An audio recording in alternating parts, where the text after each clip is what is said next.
Hey guys, welcome to study IQ. Now Sri Lanka की सरकार ने रिसेंटली एक निर्णय लिया है जो इंडिया को काफी नेगेटिव तरीके से इम्पैक्ट करेगा। श्रीलंका की सरकार ने ये कहा है कि जो कोलंबो के पोर्ट की डील थी बिटवीन इंडिया, जापान और श्रीलंका, इस पर ये पुनर्विचार करेंगे, इसको अभी रिव्यू करेंगे। ये डील फाइनल नहीं हुई।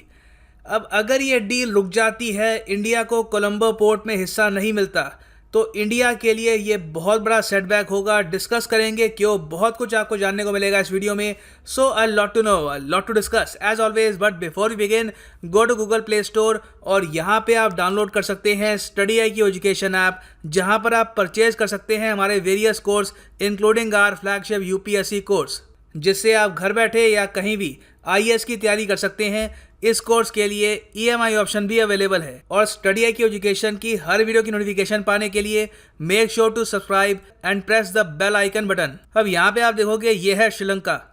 श्रीलंका में पिछले कुछ सालों में जो सबसे बड़ा इवेंट हुआ है वो है चाइना का acquisition of the Hambantota port. China की जो सरकारी कंपनी है जिसने हम्बनटोटा पोर्ट जो यहाँ पर है 99 ईयर्स के लीज पर लिया है। इससे इंडिया की प्रॉब्लम्स काफ़ी हद तक बढ़ जाती है, क्योंकि हमें पता नहीं है कि इन द फ्यूचर हो सकता है कि चाइनीज़ नेवी इस पोर्ट को यूज़ करे for huge mobilisation of their naval force. अब एक बार हम्बनटोटा पोर्ट श्रीलंका के हाथ से चला गया, इंडिया ने उसके बाद नीति ये बनाई कि हम हम्बनटोटा पोर्ट के आसपास एक पोर्ट या फिर एक एयरपोर्ट लीज पर लेंगे या फिर उसमें कुछ स्टेक परचेज कर लेंगे। किसी ना किसी तरीके से हमें भी श्रीलंका में अपनी प्रेजेंस बढ़ानी होगी अगर हमें चाइना को यहाँ पर काउंटर करना है। नहीं तो ये छोटा देश है, बहुत ही आसानी से एक चाइनीज़ कॉलोनी बन सकता है। तो इंडिया ने यहाँ पर फोकस किया मेनली दो प्रोजेक्ट्स पर, एक तो मटाला एयरपोर्ट और दूसरा कोलंबो पोर्ट प्रोजेक्ट। मटाला एयरपोर्ट आपको यहाँ पर मिलेगा, ये हम्बनटोटा पोर्ट है, उसके थोड़ा सा नॉर्थ में यहाँ पर है मटाला एयरपोर्ट और यहाँ पर है ऑफकोर्स कोलंबो पोर्ट। मटाला एयरपोर्ट का पूरा नाम है मटाला राजापक्षा इंटरनेशनल एयरपोर्ट। ये एयरपोर्ट चाइना से उधार लेकर श्रीलंका ने बनाया था। उनको उम्मीद ये थी कि एयरपोर्ट में बहुत ज़्यादा ट्रैफिक आएगा, लोग यहाँ पर विजिट करेंगे, रेवेन्यू जनरेट होगा, चाइना को ये पैसा लौटा देंगे और खुद भी अर्न करेंगे। मगर हुआ इसका बिल्कुल विपरीत। ये जो पूरा प्रोजेक्ट है कंप्लीट डिजास्टर साबित हुआ और इस एयरपोर्ट को टैग दिया गया दुनिया के सबसे खाली एयरपोर्ट का, क्योंकि यहाँ पर फ्लाइट्स बहुत ज़रा कम हो रही थी और आज के समय ये कम्प्लीटली लॉस मेकिंग एयरपोर्ट है श्रीलंका की सरकार के लिए। आज के समय मटाला एयरपोर्ट एक सफ़ेद हाथी के बराबर है। तो इंडिया ने श्रीलंका के सामने प्रस्ताव ये रखा कि आपकी जो ये प्रॉब्लम है ये हम सॉल्व कर देंगे। हम एक सर्टन अमाउंट में इस एयरपोर्ट का 75 से लेकर 78% के आसपास स्टेक परचेज कर लेंगे और उसके बाद इंडिया इस एयरपोर्ट को रन करेगा। और 2018 में श्रीलंका की जो उस समय की सरकार थी, उन्होंने ये जो प्रपोजल था ये अप्रूव कर दिया और इंडिया बहुत ही आसानी से ये एयरपोर्ट एक्वायर करने वाला था। मगर फिर श्रीलंका में सरकार बदली है और अभी के लिए जो इनके नए प्रधानमंत्री हैं महेंद्र राजापक्षा, इन्होंने इंडिया को ये कहा कि देखो आज के समय श्रीलंका की जो पॉलिटिक्स है ये चेंज हो चुकी है, हम चाहते हैं कि आप मटाला एयरपोर्ट में स्टेक परचेज ना करें। तो बहुत ही विनम्र शब्दों में इन्होंने जो पूरा प्रोसेस था पिछली सरकार का उसको रोक दिया। अब आप यहाँ पर पूछेंगे मगर श्रीलंका के प्रधानमंत्री ये क्यों करना चाहेंगे, ये इतना बड़ा एयरपोर्ट ये बनाकर बैठ गए हैं, कुछ इससे रेवेन्यू आ नहीं रहा।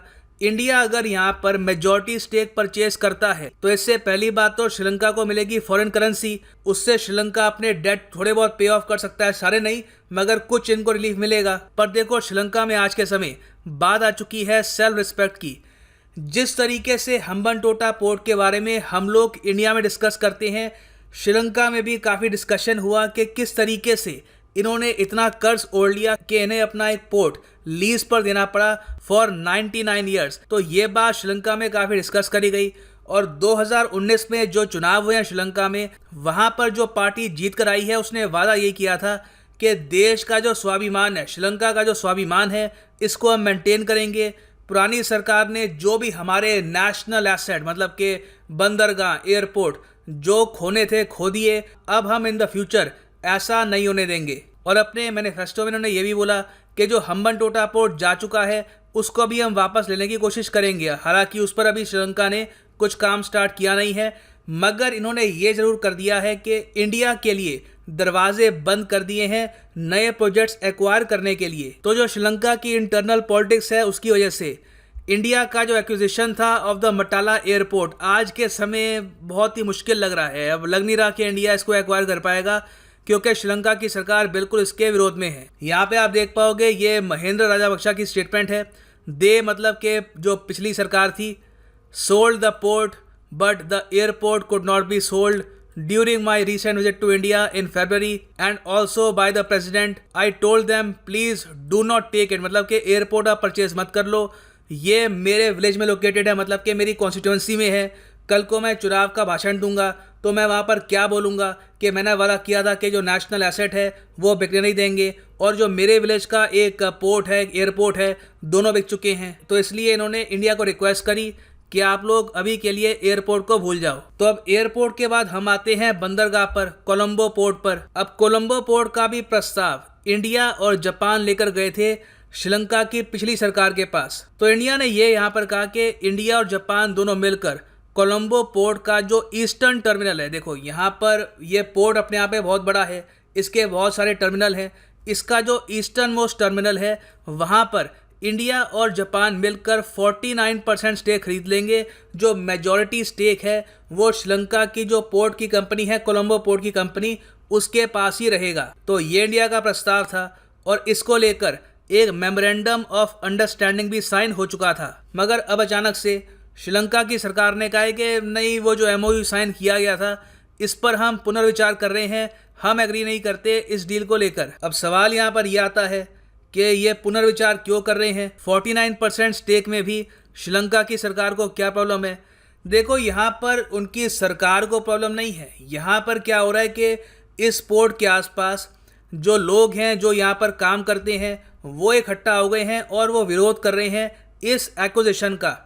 वहाँ पर लोग ये कह रहे हैं कि अगर इंडिया और जापान एक्वायर कर लेते हैं यहाँ पर स्टेक, तो हमारी जो नौकरियां हैं, हज़ारों नौकरियां, ये कम हो जाएगी। हालांकि इसकी कोई अनाउंसमेंट नहीं हुई है, मगर यहाँ पे अपने आप जो यूनियंस हैं खड़े हो गए हैं और कह रहे हैं कि हम ये जो डील है अलाउ नहीं करेंगे। और यहाँ पर आप देख सकते हैं जो सेक्रेटरी हैं of ports, commerce, industries and progressive workers union के इन श्रीलंका, इनकी ये स्टेटमेंट है कि हमने सुना है कि बहुत सा प्रेशर आ रहा है इंडिया की तरफ से इस प्रोजेक्ट को लेकर, कोलंबो पोर्ट को लेकर।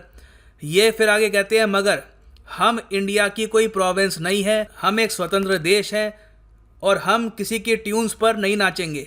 तो आप देख सकते हैं बहुत ही अग्रेसिव यहाँ पे इन्होंने भाषा यूज़ करी है रिगार्डिंग इंडिया, और कह रहे हैं कि हम बिल्कुल कंफर्टेबल फील नहीं कर रहे इस टाइप की फॉरेन एक्विजिशन से।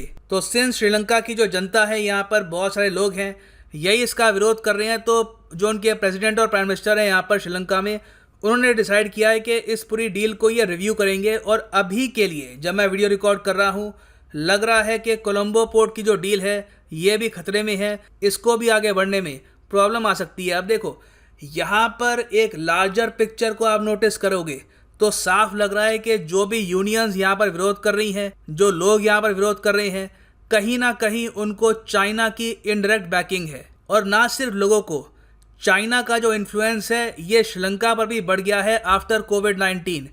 अब देखो कोविड-19 से पहले श्रीलंका की सरकार काफ़ी कॉन्फिडेंट फील कर रही थी, उनको लग रहा था कि हम्बनटोटा पोर्ट को वापस ले लेंगे। मगर कोविड-19 की वजह से क्या हुआ है कि श्रीलंका में पहली बात तो रेवेन्यू बहुत ज़्यादा कम हो गया है, टूरिज्म वहाँ पर ख़त्म हो चुका है। उसके अलावा जो इनकी कमाई होती थी फ्रॉम पोर्ट्स, ये भी काफ़ी हद तक कम हो चुकी है। आप खुद ही देख रहे हैं आसपास बिजनेसेस बंद हैं, ट्रेड काफ़ी हद तक कम हो रहा है। तो इसका बहुत ही नेगेटिव इम्पैक्ट हुआ है श्रीलंका पर, जो ऑलरेडी काफ़ी हद तक कर्जे में था, अब और ज़रा कर्जे में हो गया है।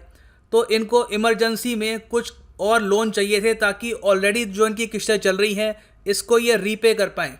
तो इन्होंने इमरजेंसी में $500 मिलियन का लोन लिया है, एक और लोन लिया है फ्रॉम चाइना। इस लोन से ये चाइना समेत वर्ल्ड बैंक और वेरियस और इंस्टीट्यूशंस की जो किस्तें हैं ये चुकाएंगे। हाँ, चाइना को रिक्वेस्ट करने से पहले ये इंडिया के पास भी गए थे कि हमें यहाँ पर हेल्प करो, हमारा कर्जा बहुत ज़्यादा बढ़ गया है।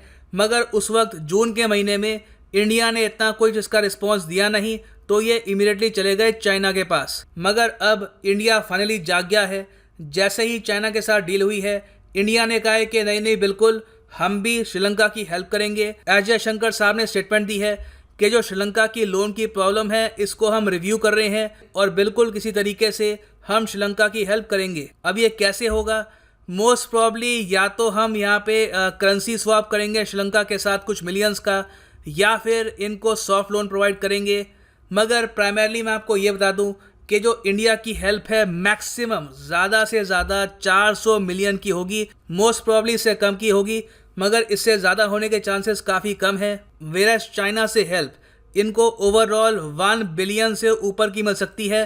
तो चाइना का इन्फ्लुएंस एक्चुअली कोविड-19 के बाद श्रीलंका में और भी ज़्यादा बढ़ चुका है। तो अभी के लिए हमको उम्मीद ये है कि हम इनकी जो कुछ हेल्प करेंगे, इनके कर्जे को रीशेड्यूल करने में, इनको करेंसी स्वैप से हेल्प करने में, उसके बदले में एटलीस्ट जो कोलंबो पोर्ट का हमारा पूरा सपना था, जो पूरी डील थी, इसको ये कैंसिल नहीं करेंगे, इसको रिव्यू करके कमज़ोर नहीं कर देंगे। जो MOU साइन हो चुका है इस पर ये बने रहेंगे। ये इंडिया की उम्मीद है फॉर द टाइम बीइंग। बाकी देखना होगा इवेंचुअली कि श्रीलंका क्या निर्णय लेता है। ये ऑफकोर्स जो न्यूज़ है इस पर आने वाले टाइम में और डेवलपमेंट्स आएंगी, उस वक्त मैं एक अपडेटेड वीडियो आपके लिए ले आऊँगा। Right now this is the end of this video. Thanks for listening and as always God bless you all.